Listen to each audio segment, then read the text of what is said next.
ओम नमः शिवाय। दोस्तों, मेरे YouTube चैनल धर्म रहस्य मंत्र में आप सभी का हार्दिक स्वागत है। दोस्तों, आज मैं आपके लिए जानकारी लेकर आया हूँ कि कहाँ पर मंत्र जप करने से क्या फल मिलता है।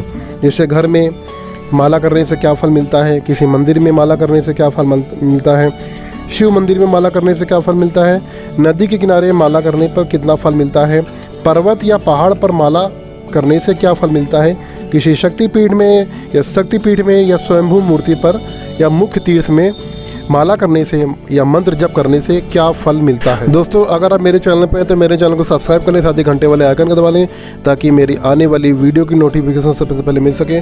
तो चलिए वीडियो को शुरू करते हैं।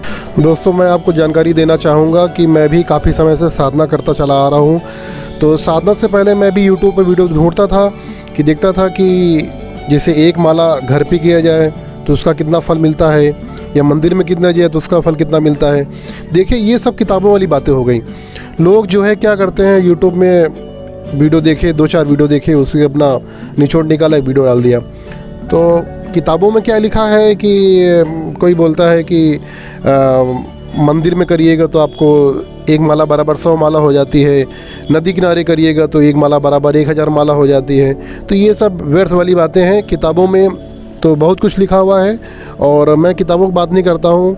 मुझे जो साधना से जो ज्ञान प्राप्त हुआ है, मुझे शिव बाबा ने जो ज्ञान दिया है, मैं उसी के आधार पर वीडियो बना रहा हूँ, मैं आपको जानकारी दे रहा हूँ।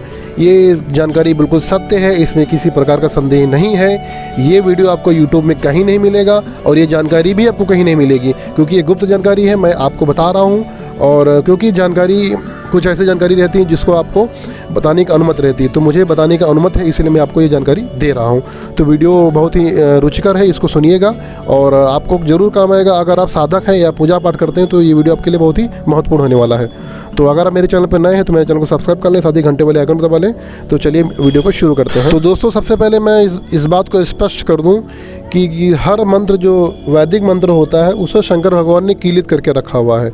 यानी कि कोई भी मंत्र हो वो 1.25 लाख के जप के बाद ही उसकी ऊर्जा काम करती है। जैसे वैदिक मंत्र कौन से होते हैं, ओम नमः शिवाय हो गया, ओम गंग गणपतये नमः हो गया, ओम ऐं ह्रीं क्लीं चामुंडाय विच्चे, बहुत सारे वैदिक मंत्र होते हैं। ओम नमो भगवते वासुदेवाय नमः, ये सब वैदिक मंत्र हैं। तो इनका जो है कुछ सामान्य मंत्र भी होते हैं और वैदिक मंत्र जो होते हैं उनको 1.25 लाख की संख्या तक कीलित करके रखा जाता है।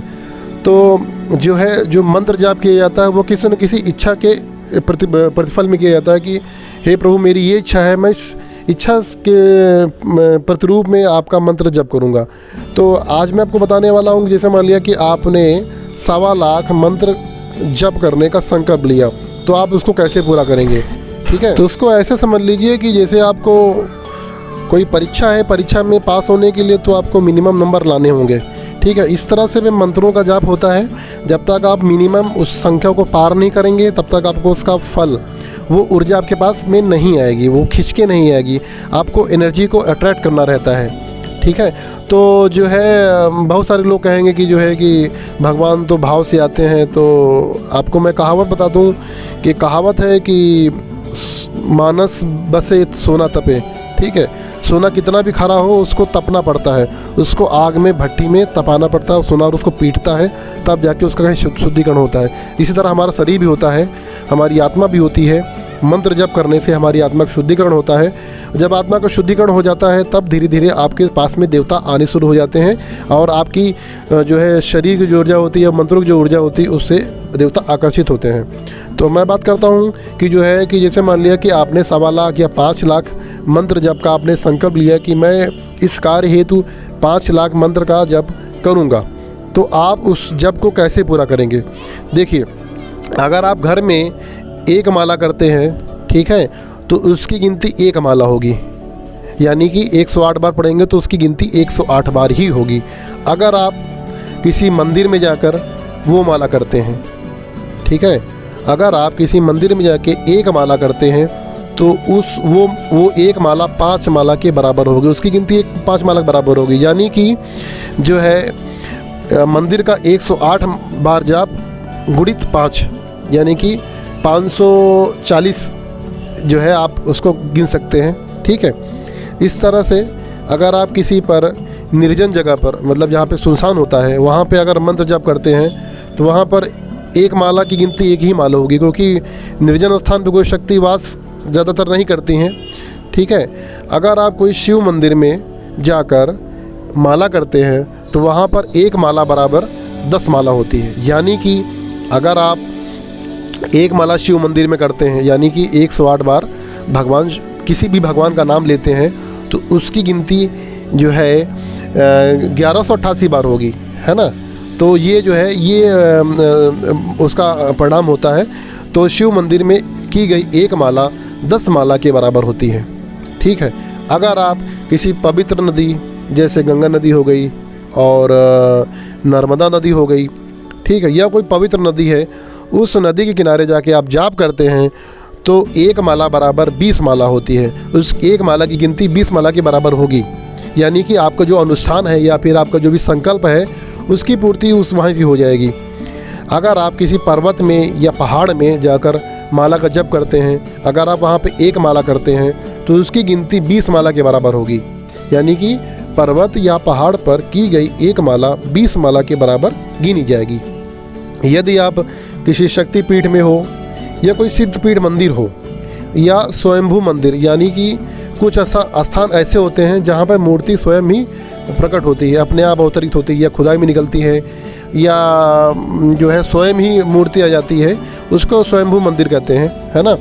तो या भारत के जो मुख्य तीर्थ हैं जैसे जगन्नाथपुरी हो गया, हरिद्वार हो गया, बहुत सारे तीर्थ हैं भारत में, सोमनाथ हो गए बाबा, और केदारनाथ हो गए, काशी विश्वनाथ हो गए, बहुत सारे तीर्थ हैं भारत में। अगर आप वहाँ जाकर आप जप करते हैं तो वहाँ पर की गई एक माला बराबर वो 50 माला के बराबर होती है, उसकी गिनती 50 माला बराबर होती है। ठीक है, यानी कि ऐसा मोटा मोटा समझ लीजिए कि अगर आप जो है एक माला बराबर मैं अगर 100 पकड़ लेता हूँ कि एक माला बराबर 100, आप 100 बार भगवान का नाम लेते हैं, ठीक है, तो वहाँ की एक माला बराबर, एक माला किया आपने तो वो 5000 के बराबर होगी। यानी कि एक माला बराबर 50 माला वहाँ की गिनती हो जाती है। तो दोस्तों ये थी महत्वपूर्ण जानकारी मंत्र जप के विषय में। तो इस तरह से आप जो है अगर आपके आसपास कोई मंदिर हो और कोई सिद्धपीठ हो या कोई शंभू मंदिर हो, वहाँ जाके जप करेंगे तो आपका संकल्प जल्दी पूरा होगा और आपको जो है ऊर्जा जल्दी प्राप्त होगी, आपका कार्य जल्दी सिद्ध होगा। तो आशा करता हूँ वीडियो में दी गई जानकारी आपको बहुत ही पसंद आई होगी। ये जानकारी आपको कोई नहीं देगा और बहुत कम लोगों को पता होता है कि जो है ये ज्ञान बाबा देते हैं या कोई शक्ति ही देती है। शक्तियाँ समय समय पर जो है ज्ञान कराती हैं। तो चलिए मिलते हैं नए वीडियो में नई जानकारी के साथ में। तब तक अपना ध्यान रखिए, अपने परिवार का ख्याल रखिए। ओम नमः शिवाय।